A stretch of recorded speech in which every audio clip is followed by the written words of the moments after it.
চাঁদপুরে কোটা আন্দোলনকারী শিক্ষার্থীরা দুপুর থেকে সন্ধ্যা পর্যন্ত চাঁদপুর বাসস্ট্যান্ড এলাকার কুমিল্লা চাঁদপুর মহাসড়কটি অবরোধ করে রাখে।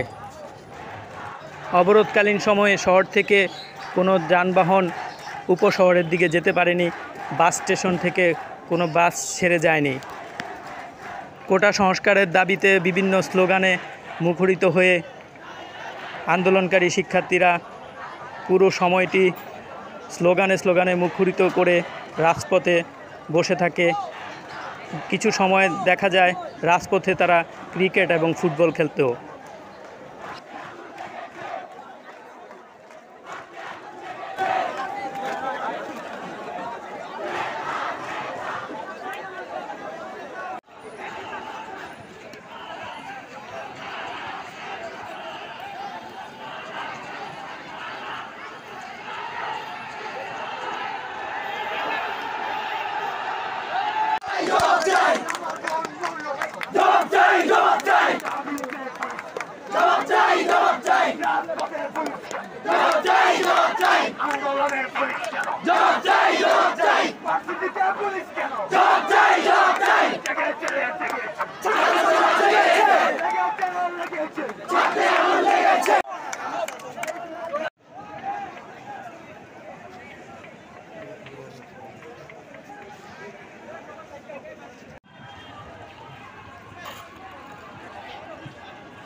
জবাব চাই